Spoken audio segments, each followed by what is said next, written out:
身体并不是沉默的，我的手常读到很多的秘密。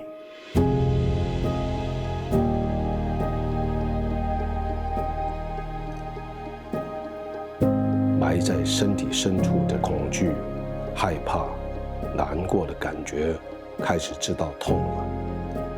当你心里面觉得安全了，才会真正变好。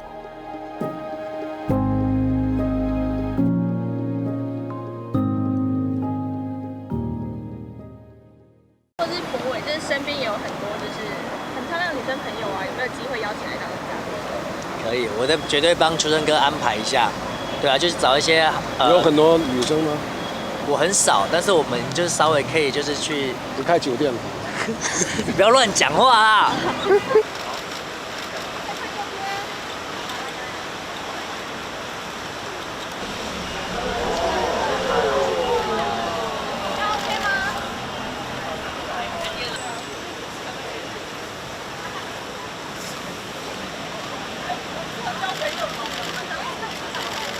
你会期待跟我们变成真正的朋友吗？结婚啊！我跟你们两个结婚。哇，好像啊都不太行哦。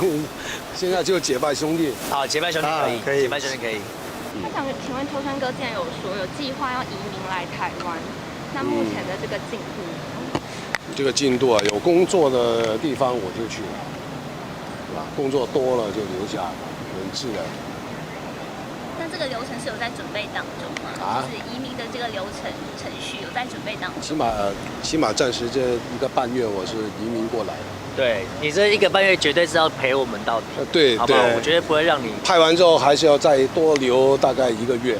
对，我已经答应秋生哥说会带他去花莲，就我的家乡走一走，然后看看海，因为他说他比较喜欢海，所以我想会带他去看海，然后会去也会去山里面走走这样子，所以就当做是他一个很放松的之旅，然后就是他不要把他想成是在做节目这样子，我们就真的很放松的去3个男生的一个相处，到底1个半月这样子相处下来，到底会发生什么事情？这样，我觉得自己也蛮期待的。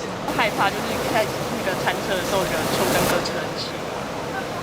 会，因为他就是在跟我们聊天的过程中，会常常聊一下他以前拍电影的一些经验，这样。他说他有时候会说，我生气的时候什么的，然后我就想说啊，你刚刚这一句从来没有讲过。你刚刚有讲，你刚刚讲，不是我讲的，是我旁边的人讲的。OK， 然后我就说，我心里就想说，如果我在这1个半月惹他生气，我应该会非常的紧张，而且会非常害怕，而且我是双鱼座。我玻璃心，所以你不要对我生气，我会很走心。